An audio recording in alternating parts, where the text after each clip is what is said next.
Okay, ladies and gentlemen, got a beautiful day upon us here. Okay, let's get that posture up. Grab ourselves a refreshment. Your choice. Let's get serious. We got a really special guest for us today. Dave Feldman. And BKFC is really taking off. Love to see it. It's really taking off. So let's get started here. This episode is brought to you by PrizePicks. It's so simple. Go to the App Store, download the PrizePicks app. You can pick more or less on your favorite players in the UFC, in the NBA, for a chance to win 100 times your money. It makes watching fighting really fun. It really does. Available in states like Texas, California, and 30 more, plus Canada. If you think you know sports, then it's an easy way to make yourself some cheddar. When you sign up, use code TIMBO. You place a $5 lineup and you get $50 instantly. No strings attached for new users. Use code TIMBO. That's PrizePicks, ladies and gentlemen. Dave, thanks for making the time, brother. I'm sure you're slammed. No, all good, my man. Thanks for having me. Did you sleep good last night? I never sleep good. Really? What are you doing? Are you boozing before bed? Or are you hitting the caffeine before bed? Nah, man. I'm just thinking about what's next. All day long, there's always something moving because we're growing so fast all around the world. I'm getting hit up all hours of the night, all internationally. But, you know, it's a good not sleep, not a bad not sleep. Excited, not too stressed. Yeah, absolutely. God, about making the right moves, though, once you start getting those, like, all the opportunities that come, I'm just learning to say no, I'm sure, has become pretty familiar. Yeah, for sure, man. My biggest accomplishment, I would say, is turning no's into yeses. Hell yeah. So what time did you go to bed last night? I probably went to bed around, probably hit the bed around 10:30 with my wife and probably fell asleep around 1. Probably got up Sheesh. about 4:30. People have no idea, I mean, the stress that a promoter has. And I can't even imagine a promoter at your level. I can't even imagine. Just local promoters in general. It's just a stressful job. It sure is, but you know, it comes with the territory. And do you do anything to just let loose? Do you ever smoke the marijuana to just maybe just loosen up a bit?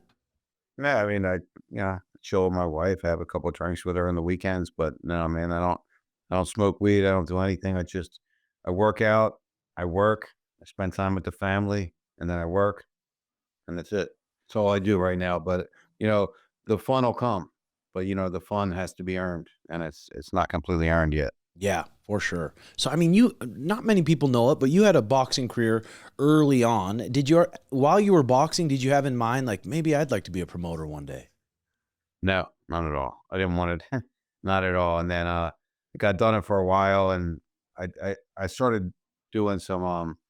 I owned a bar actually, and I started just doing some event promotions there. And then my brother was promoting, and I attempted to do some stuff with him. It didn't work out, so I went out west and started promoting. Got very successful at it, and you know that was the beginning of the whole journey.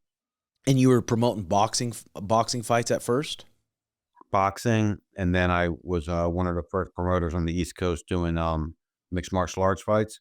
So I started doing those all around Philadelphia, New Jersey, Delaware, Maryland areas, and started doing a lot of shows. And then I started expanded pretty much all nationwide, and then from there it just you know that took off, and I was working my ass off, working all these hours and not really making money. And I was like, man, something's got to give. I got to just find something different. Like I had to create my own lane. And simultaneously, I had one of my fighters. He was an Irish traveler, and he would tell me about the bare knuckle fights they would do in fields. They would bet on them, solve family disputes, and you know they would just fight. And the winner got the money, and the dispute was ended, and they would move on to the next. And I heard the sound of the fist hitting the face, man. And I was like, this is it, man. So like a few months later, I did my first show in Arizona at a Fort McDowell casino out there. And we did 700,000 people logged in to buy the event, and the paywall crashed. But I was like, man, I'm on to something. This is it. So then the next 8 to 9 years, I had to work to get it legalized. Finally got it legalized. Did the first legally sanctioned bare knuckle fight ever in the history of the world, June 2nd, 2018 in Wyoming. And that was it, man. We just kept rolling from there and pushing the envelope harder and harder, doing more and more shows, bigger and bigger shows, and expanding all around the globe now. Man, that is freaking awesome, dude. I can't even imagine the stresses that came with that. So before you were able to start getting it sanctioned, were you able to just do it on reservations? No, we were doing underground fights, illegal fights in warehouses and things like that. We were doing it more for the content at that time. Some bigger magazine publications were doing articles about us, and we just got people talking about it, and that's what kept the dream alive, really, because people were talking about it a little bit. And then just got to a point where I was like, man, I got to make this happen. And I finally ran into the right person, Brian Pedersen of Wyoming. He's like, man, I love it. Let's do it. We did it. And now we're, a lot of people are saying we're the #2 combat sport promotion in the world. So that's a fantastic ride, fantastic journey, unbelievable team, just a lot of resilience, turning them no's into yeses, man. That was what it was all about. Yeah, I think I was looking on your page earlier this morning, even Luke Thomas, one of the OGs, and he's saying, yes, BKFC is the #2 promotion in the world, which is, I mean, it's pretty awesome. So how do you go about, do you just send the commissioners an email, like a nice email, and said, hey, will you please allow my guys to fight each other bare knuckle? Or No, it's usually like a recommendation now. Hey, call this guy. They're interested. Or, yo, can you get me in here? I'm interested in going there. And then we do a phone. It has to be a phone call, but really, it doesn't happen until an in-person meeting, because you have to look someone in the eye. You have to be honest with them, tell them what you're looking for, and they believe you or they don't. And then if they do, we rarely get a no right now. We're only getting a no from, I'm not going to mention them, but from 2 states right now in the whole entire country. And that's what I think is more political. Mhm. Yeah, I mean, dude, when you put the MMA gloves on, you put pretty much a cast on your fist, and then you have these 4-ounce, hard as a rock glove on your hand. It's almost more dangerous than bare knuckle. And you can swing full power. If you hit the top of someone's head, it doesn't matter. You can just swing to kill. Bare knuckle, it's like you got to be a little bit more tactical with your shots so you don't break your stick. Well, you certainly have to be more precise, but I think the biggest misconception about bare knuckle is it looks brutal, right? Because guys are getting cut up, they get swelled up a little bit, less concussiveness and subconcussive damage, less head trauma, less facial fractures, less hand breaks. The only thing we have more than any other combat sport is cuts. And let's face it, the public loves to see the blood, and we're giving them the blood that they want to see without it being extremely dangerous to the fighter. It's a win-win. Damn, so is there a lot of shows? Is there shows that you get through that no one broke their hand? Yeah, I mean, a good amount of them. We average about 1 broken hand in an event. Our Philly event, we actually went up a little bit on the broken hand, but we had some bangers from there, man. It was unbelievable. But I think we had 3 broken hands on that one, but we averaged 1 broken hand per event. And I mean, boxing and MMA does the same thing or Yeah. more. Yeah, for sure. Damn, that's pretty impressive, especially you hit the top of someone's skull or something. Well, they swell up. Look, all the hands do swell up. They put them in ice, 2 days, it's better. For most guys, like I said, once in a while we get a hand break. Once in a while we get a ligament damage, the same as you're going to get anywhere else, just what it is. But I think with the bare knuckle, with the glove off, you're a little more precise. You're a little more pinpoint on it. And I think that with an MMA or a boxing glove on, you can just throw recklessly without the thought of injuring your hand, and that's actually what causes the injuries. Yeah. So who was a part of, who helped decide just kind of how long the rounds are going to be and what the rules are going to be? Pretty much myself and my son David Jr. We went at this. Also, my matchmaker Nate and a gentleman named Sean Wheelock. Kind of talked through it. We had to come up with the shape first. I think that was the most unique thing that we had to do, because I envisioned it on television. I didn't want them switching on and just thinking it was another boxing match. It had to be different. So we came up with the circle ring. And then fast pace, right? We're in ADD society now, man. People need to pay attention. And 5 2-minute rounds. They start from 2 4-foot lines separated by 3 foot. Referee says, "Gentlemen, toe the line, knuckle up." They start fighting. Action the whole entire time. There's no corner to hide in. If they don't have any action, the referee's going, "Come on, guys, get the action." If they're holding each other and they're not punching, he's breaking them, saying, "Come on, fight." Just really, truly the most exciting, most engaging, most relatable combat sport on the planet, bar none. There's nothing. If you come We did our Philly event where I think you may have heard we sold 17,762 tickets, Sheesh. and every 17,762 people all said that was the best combat sport event that they've ever been doing in their life. Damn, dude. Congrats on that. That's freaking awesome. Yep. Because you can hold someone's head, you can kind of punch them in a tie clinch, right? As long as you're in a clinch and still punching, the ref's going to let it go. Yep, absolutely. Yep. Damn, that's badass. Just as long as there's action. The whole thing's about action, action, action, action. I give the guys fight your ass off bonuses. Like that's what I tell them before the show. Fight your ass off. That's like my little saying. They all go, "Hey boss, I'm gonna fight my ass off. I'm gonna fight my ass off," and they all get bonus. So on that Philly card, I gave 24 bonuses. Every fighter on the card got a bonus. Damn, that's awesome. Yeah, it gives people a chance to, I mean, maybe if they're not the best boxer in the world, you see some of the guys, the best boxers in the world aren't the champions. I mean, when you can punch in the clinch and you can collide and sit in an over-under position or with a tie clinch, I mean, it changes the game quite a bit. Now, certainly, you don't have to be the best boxer in the world here, and you don't have to be the best mixed martial artist in the world here. You got to be the best bare knuckle fighter in the world. And I feel like we take the best of MMA and the best of boxing, and we put it in the most exciting part of boxing, the most exciting part of MMA. We put it inside that circle ring, and we get some unbelievable fights. Hell yeah. Well, Yeah. Riggs was wanting me to ask, how come it's took you so long to come to AZ? You know, it was actually the commissioner made it a little difficult for us. The new commissioner's in there. He said no problem at all. I mean, AZ is actually where I was doing a lot of my fights. When I told you the story earlier, when I went out west, I was doing, probably 6, 7 shows a year out there. So, I mean, I can't wait to come to AZ, man, and have Joe on that show. Yeah, it's going to be it'll be a banger show when you come to AZ for sure. So stresses of being a promoter. I mean, you've talked about struggling with bankruptcy in the past. Was there a moment when you felt like things really started to turn around?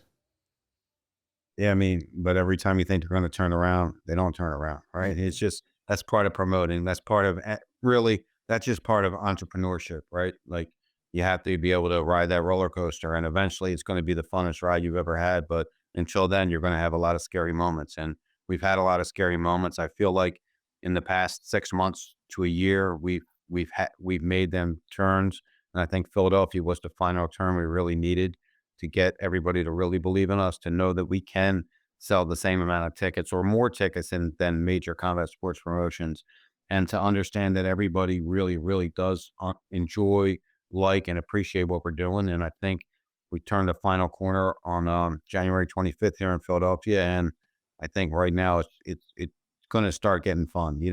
I told the team we've been doing this for 6 years, and I said, man, it's going to get harder. It's going to get harder. And then all of a sudden it's going to get easier. And I'm not saying it's going to get easier right now, but I can see it. I can see it, smell, and taste it where it's going to get easier in the next year.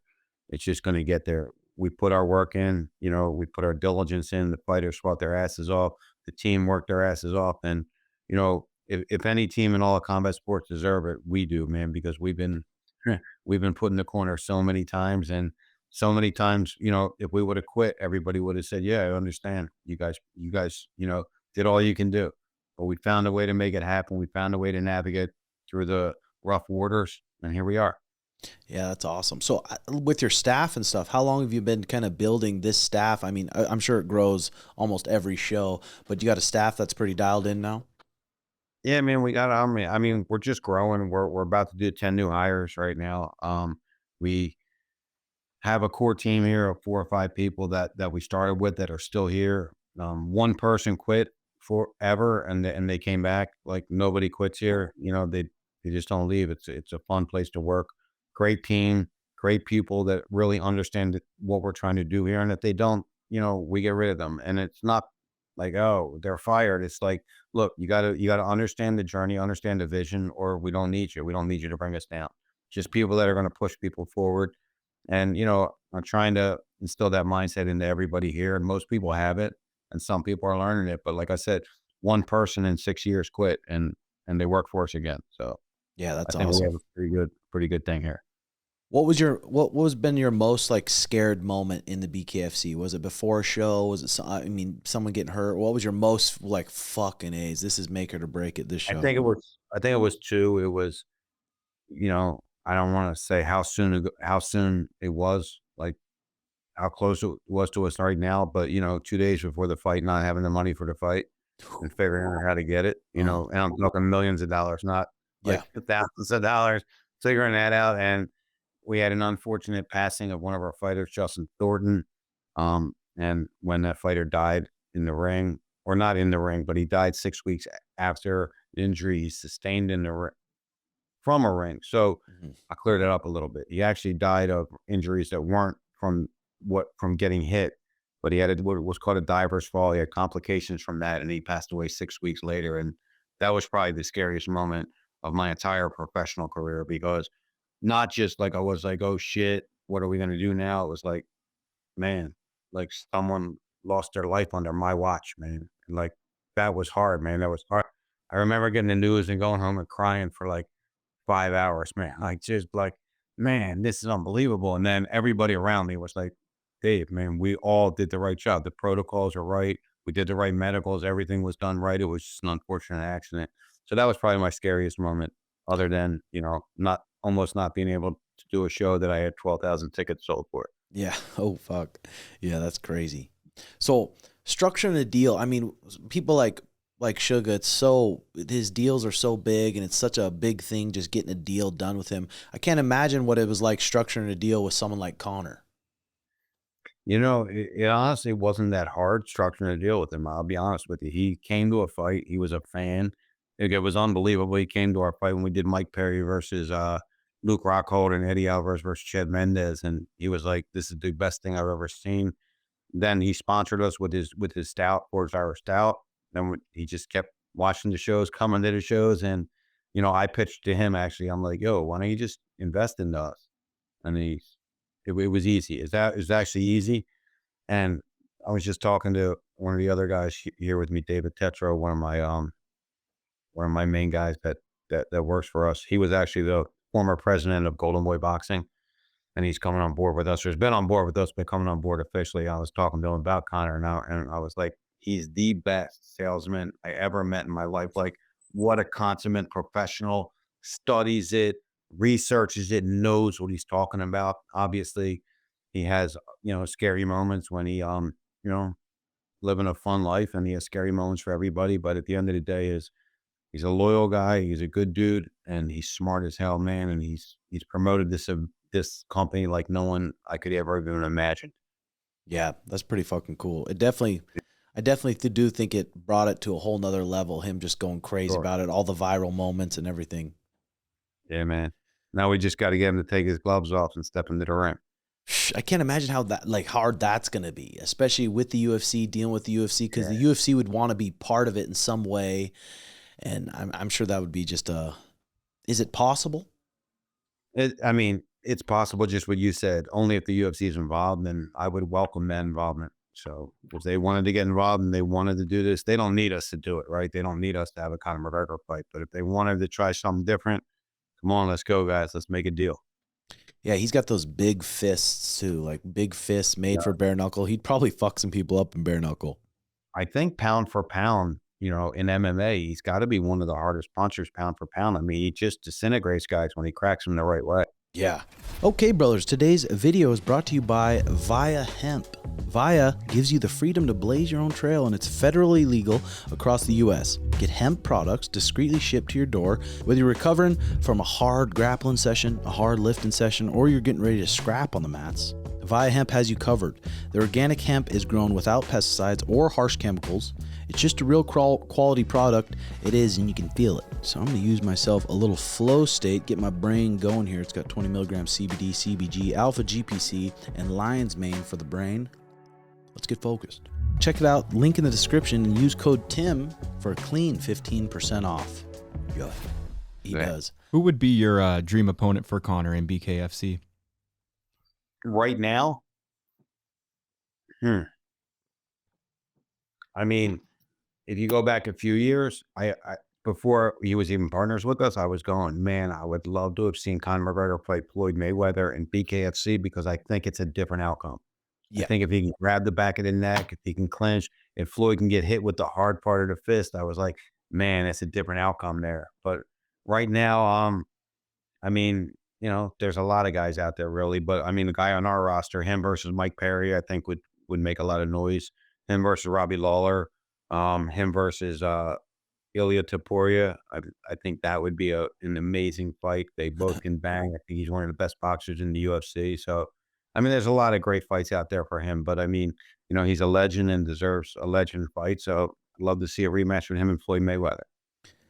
Yeah, I mean, I don't know if Floyd ever did, because Floyd's always complaining about his hands, and I don't even think he wanted to punch Logan Paul very hard because he'd shatter his hands. I just feel like the outcome would for sure be different in that battle. All right. So I wonder what fight he'd fight at. I wonder around like 180, 175. I think he's going to come back at 170 in the UFC and, you know, definitely have at least one more, if not two more.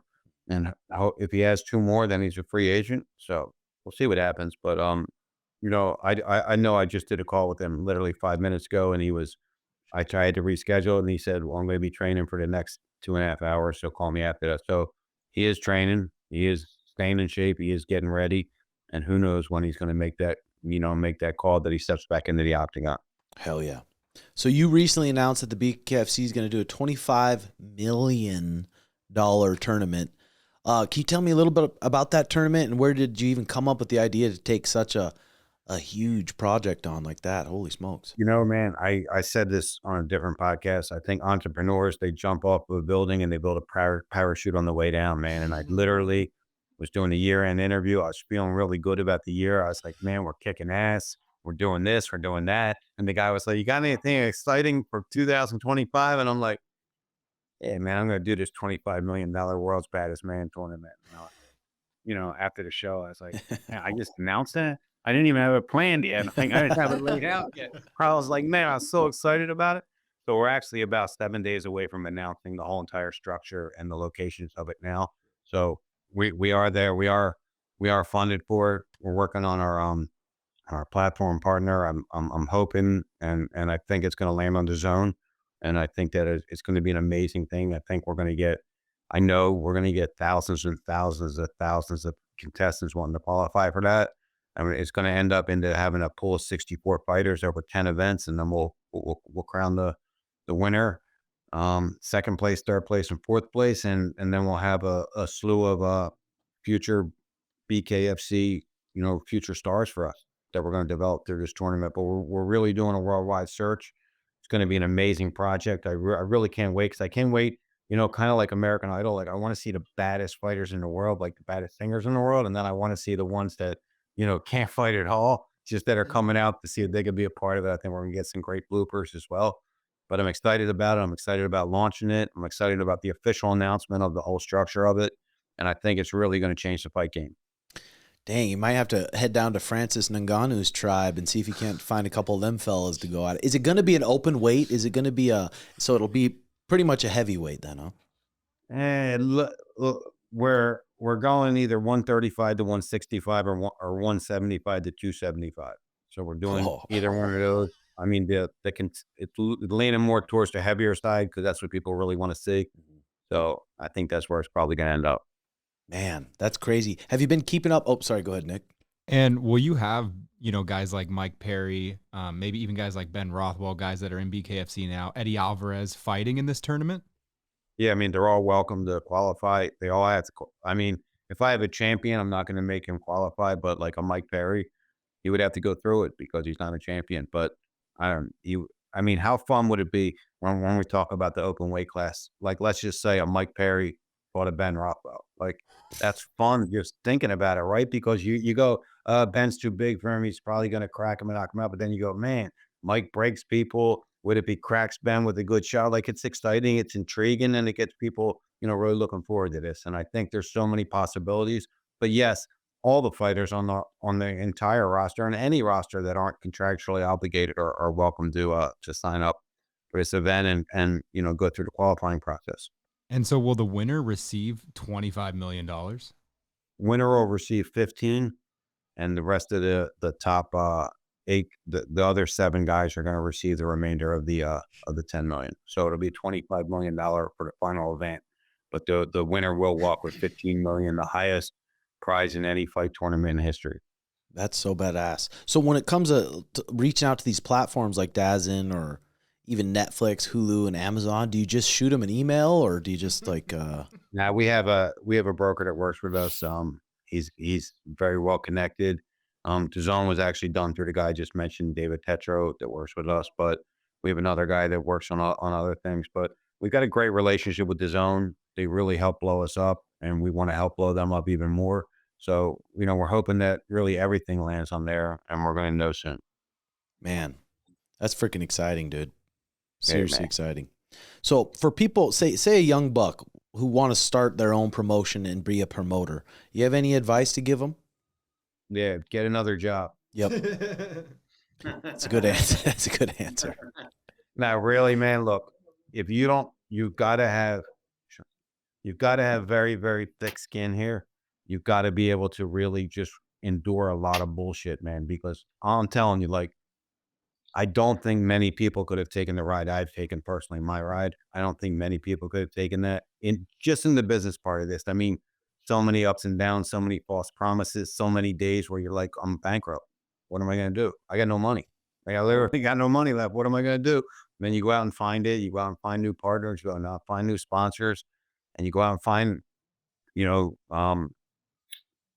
investors. And what you're doing is you're living a dream through the whole entire thing, and you just have to make it come true, and a lot of people fold or quit at the first time of adversity, right? And in being a promoter, if you have ambitions, you have to just have thick skin, man. You just have to be able to turn a no into a yes for real, man. And I've done that so many times now. Like when people say no to me now, sometimes like sponsors, I'm like, I'm like, how am I going to go back to them now? The next day, twist the story around, turn that into a yes. And a lot of times I do. So it taught me so much. And I'm just saying, like, for young guys, man, you just gotta be able to put the pedal to the metal, man. And you're going to take a lot of lumps along the way. But if you know where you want to end up at the end of the road, you're going to get there. If you're looking just to make a quick buck, don't do it. Yeah, it definitely takes a special kind of animal to do what you're doing. For sure. I mean, it's always scary too when people come out and say $25 million tournament or PFL, the $1 million winners, like all these promotions, they do this, and it's like, okay, well then how long is this going to stay afloat? Yeah, man, but we did it differently. We spread it out over a 10-month period. Each show is going to be funded separately by either location, or sponsorship and ticket sales. So it's going to all add up to where we're not jamming it into like one night. Let's try to crown someone for 25 million. We end up getting 10,000 people there, and 10,000 people buy the pay-per-view, and we're sitting there with a $20 million bill. Like, that's not going to happen for us, because we're going to evolve it along the way. And every show is going to be better than the last one. And every show is going to create more hype than the last one. And then when we get to the final show, everybody's going to really want to see. I mean, everybody will want to see who's the world's baddest man. They want to see it. Now, listen, I know people are going to say, well, the UFC champ is the world's baddest man. And maybe he is, but he didn't enter our world's baddest man tournament and didn't have the chance to prove to the world that he was the world's baddest man. And I think if you go anywhere in the world, people want to know who the heavyweight champion is or who a fighter is. Everybody in the world will want to be like, yo, I met the world's baddest man. Like, that's the world's baddest man, right? Now, people can argue it, but I mean, it's just so much hype behind it. And I think the way that we're structuring it, it's going to be really, really hard for us to fail. Yeah, no, it freaking sounds awesome. And I look forward to watching it, Dave. Thank you. Hey, thank you so much for popping on the show. Awesome, guys, man. Thanks for having me. And, whenever you want me back, let me know. The best. Thank you, Dave. We'll talk to you soon, brother. Okay, ladies and gentlemen, so that's exciting. Holy smokes. I mean, I can't even imagine the stress. Like, sometimes I think about those jobs, and like, you're about to do a show. You've sold whatever 15,000 tickets. You don't have the money to pay these fighters. And I've been around a long time where the promoters don't pay the fighters. The fighters don't get paid. They go home, and you're looking to steal something from the promotion. You're looking to steal maybe some TVs backstage because they haven't paid you. But that's thank God for the commissions. And the commissions make sure you get paid. But I can't imagine the stress he goes through. I can't even imagine. It's crazy. It takes another sort of animal for sure. Have you ever had to steal from one of those promotions when you didn't get paid one time? I never didn't get paid, but I have had many friends who didn't get paid and like paid not a ton, sometimes $6,000, sometimes $10,000, but it's like at that time in your life, that's a lot of money. So it's like, okay, what do I got to do? What can I steal here to make this fucking worth it? How does that feel for you? Obviously taking on this slight risk with the new gym. Obviously hearing something like that, 25 mil, putting his ass on the line. I think he's like. I mean, he's obviously got some good partners, some smart people. Having Conor backing you too, it's probably a little bit of a safety net. He's got access to a lot of money, a lot of people, a lot of different connections. So I'm not really like spreading myself so thin to where I look at the numbers and I'm like, damn, I'm going to be at zero. Like, hopefully this works out. I'm never going to like bring myself down to zero and hope it works out. But dude, to do great shit, it's like you got to take huge fucking risks like he's doing. And already the fact that that's turned into the number 2 promotion and that Philadelphia show was crazy with big names on it. 17,000 people in arena. That's just as many as any UFC fight. And it's nice. Like you can fill up the card. You don't have to pay the the UFC pays the undercard guys. I think 12 and 12 is the base pay. Some of these undercard fighters at BKFC, they're making 1,000 and 1,000 or 2,000 flat, so you can kind of fill up the card and they'll still be great fights and great wars. It's pretty badass what he's doing. I hope it goes good. I hope it goes good and the $25 million tournament thing goes good. But 175 to 275, is that what he said? Yeah, I think it was like 170 to 275, which is, I don't know if you could even have that much of a weight disparity. Like for heavyweight, I know you can't have, I think it's more than a certain amount of weight. I'm not sure, so I'm curious how they're going to make that work. Yeah, with the commissions. But like I said, you head to some reservation and they let it rip. You let it rip. It's not a big deal. You think we can get Joe Riggs in that tournament or what? Diesel, god damn it, dude. Diesel is a scary fucking dude. I don't know if obviously Dave Feldman wants Diesel to fight again, and Joe's like, if I die anywhere, I want to die in the fucking ring. So it's like, maybe I can help train him and get him really prepared. Because if he is trained and he's prepared, bare knuckle fighting Joe Diesel is scary. Especially, dude, he blew his fucking hand off with a gun, literally. Like there's pictures of his hand blown off. So that thing healed up. That thing's probably just a fucking casket. And he used to be 300 pounds, so his wrists and his hands and his bones are like that of a 300-pound person. So what do you think Riggs does with 15 mil? Oh, I don't know. Buys a couple what do they call it? Trailer parks? That'd be sweet though. God, Riggs with 15 mil would be a hell of a time. There'll be some stories. Holy smokes. UFC 312 went down. Strickland's getting a bunch of shit, but it's like people don't understand. It's like you see it all the time with people who bust their nose. Like Strickland's a fucking warrior. Yeah, he didn't go for broke. It's people's like, go for broke. Come on, it's a title shot. It's like when someone hits as hard as DDP, your nose is already fucking broke.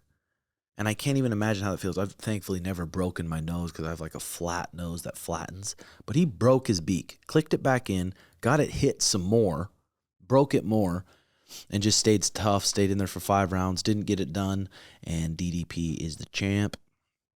So that's that.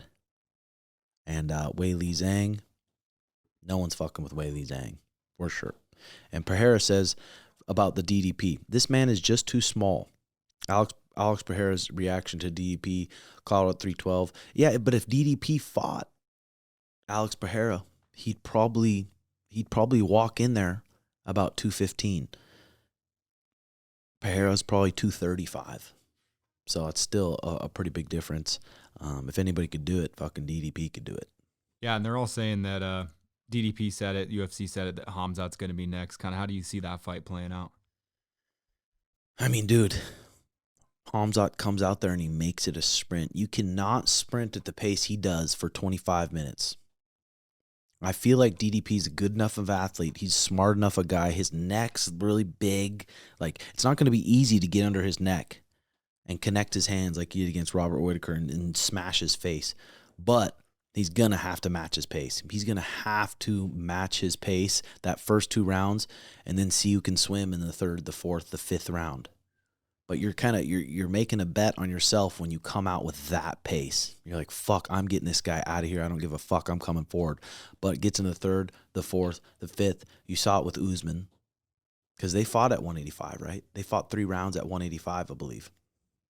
I think so, yeah. And Usman was starting to pick it up at the end. So if I had to bet money right now on that fight, you can't bet against DDP. He's going 5 rounds.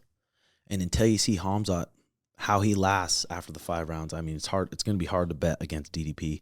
But the countdown to that show is going to be sweet. All the lead up to it is going to be sweet. Anything that Khamzat's doing is fucking entertaining. We had 3 guys kickbox this weekend at my dojo, and they handed out some serious ass whoopings, so that was good. And I have 3 more amateurs fighting this weekend, MMA fights, and they all have tough fights. One of the guys fighting a guy from Rab's camp. Other guys are fighting some undefeated guys. We get some tough battles this weekend that I think they're prepared for. Is Marabi going to be there? I don't know. I wouldn't be surprised though. He's always taking pictures with that guy, so there's a good chance we run into Marabi this weekend. We'll see. I was high as a kite last night, sitting there eating some snacks. I'm thinking just like how lucky we are that we are the sperm that caught in the egg. Like how many sperms when someone ejaculates are swimming and they're racing? Is it millions or is it thousands? I've heard Gary Vee say it before. It's like your chance of making it is like 1 in 400 trillion, supposedly. And you're the one who made it. And I'm the one sitting there smoking my weed. And I'm like, wow, I'm the fucking one who made it. You're the alpha sperm right there. Which is surprising because it's like, holy shit. But you got to be thankful. Once you're stressing about shit, you just got to, especially looking up. Did you guys see the Elon's rocket last night in the sky? It was insane, dude. It was insane. It was so fucking long. Looking up at the sky, it's like, holy shit. It's fucking lucky to be here. For sure. A recent tweet by Naval says, if you're a high agency person, there's no better time to be alive. So I'll put into Grok here, what is a high agency person? You guys know what that is? I got no clue. It's like A high agency person is someone who exhibits a strong sense of personal control over their life and activity shapes. Proactivity, they don't wait for opportunities, they create them. High agency individuals are often the ones who initiate projects, propose solutions, and take the lead in situations. Accountability, they take responsibility for their actions and outcomes even when things go wrong. They look for what they can learn from the situation rather than blaming external factors.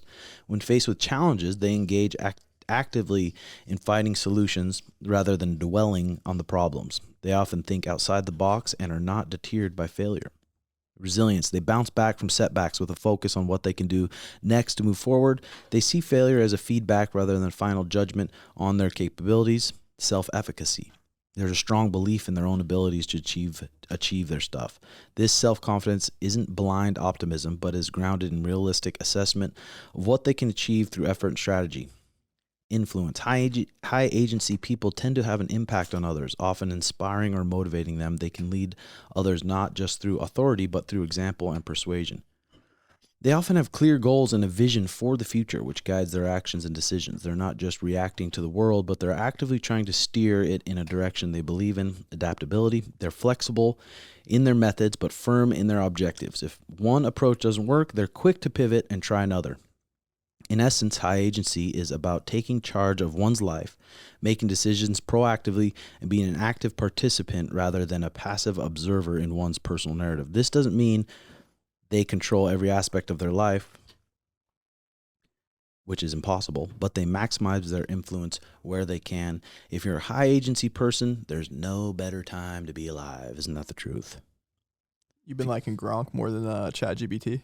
I've been liking Grok. I don't know. I go to Grok, and I don't know why. I usually put the same question in Grok and Chat GPT sometimes, and there is a little twist to each one. You guys been using it a lot or not really? Yeah, I mean, using Chat GPT, it's way better than I expected it to be at the point that we're at. It's like evolved really fast. What do you use it for, Garrett? Mainly to dissect either decision making, or I'll pump a bunch of data into it and then have it basically, it'll like optimize answers for me. So like you can use it for titles, a lot of different like copywriting uses. That's pretty cool. This is an interesting stat John Morgan shared here.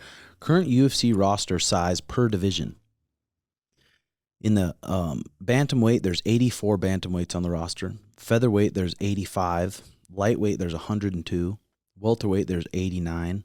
Middleweight, there's 68. Light heavyweight, there's 40. And heavyweight, there's only 30 guys on the roster. That's pretty crazy. So if you're heavy, that's why I'm always so surprised that more Division I athletes or Division I wrestlers don't come over to the UFC. But just like Guru said, Cormier and Chael were talking about it. Guru said, hey, we're not listening to this. If you're a wrestler, you're going to take over everything anymore. And Chael agreed with him.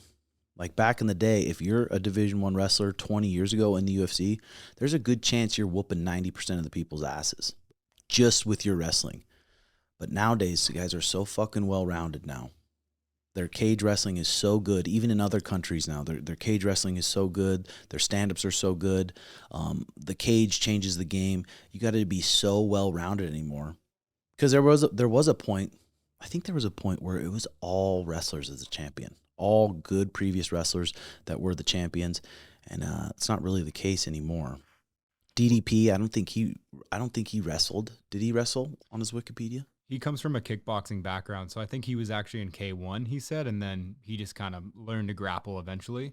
But his first couple fights, I remember he said he got taken down and he really struggled with that. But I mean, like you were saying, Tatiana Suarez this weekend is case in point, right? I think she was in the Olympics or Olympic qualifiers, and Zhang Weili was taking her down too. She had the right reactions to every one of her shots. Especially Tatiana tossed her right away. Boom. Fucking slammed her into side control. Weili fought out of it, had the right reactions to all her shots, good head position, and just shut her down. John Jones, he was a wrestler. We got 205, Pereira, not a wrestler. 185, Dreykus wasn't a wrestler. 170, Bilal, I don't think he wrestled in high school. I mean, clearly he's gotten good at wrestling now, and wrestling's probably his main attribute. 155, Islam, yes, wrestler. 145, Ilya, not a wrestler. Didn't come from a wrestling background. And then 135, Merab, wrestler. 125, Pantoja, a jiu-jitsu guy. So it's interesting how it all changes. For sure. Luke Rockhold blasts fake Sean Strickland for his performance. Luke Rockhold was getting on Sean Strickland about, you quit like a bitch, like you broke your nose, you're in a world title fight. And everyone's answer is that. It's like, dude, you broke your tooth against Perry. And called it, which is, a good little argument, I guess. Yeah, I was thinking that same thing when I saw that clip. I'm like, didn't you do the exact same thing against Mike Perry? Yeah. Jeremy Steven, hopeful BKFC steps up now that he's a free agent, but he said he wants a big fucking bag. I wonder what kind of bags we're talking about. Are we talking about 7 figs, flat rate, or 6 figs, 500K flat? Who knows, huh? Well, what do you guys got on the agenda for today? Anything good? Nah, just editing this, taking it easy. We might hit up Sedona tomorrow. We'll see. Fuck yeah. We're going to be building out the new studio probably in the next couple weeks here. So say rest in peace to this bird behind us. This is a bird that was done by Marcelo, All Nations Tattoo. He's done a lot of our tattoos. He's done a lot of paintings around the dojo, but we're moving. So bye-bye to this birdie, which sucks. Hopefully he'll do a new one. Yeah, and if you guys have ideas for the new studio that you want us to incorporate, let us know in the comments below. We'd love to get some fan feedback on that front. Yeah, we'll get it pumped up.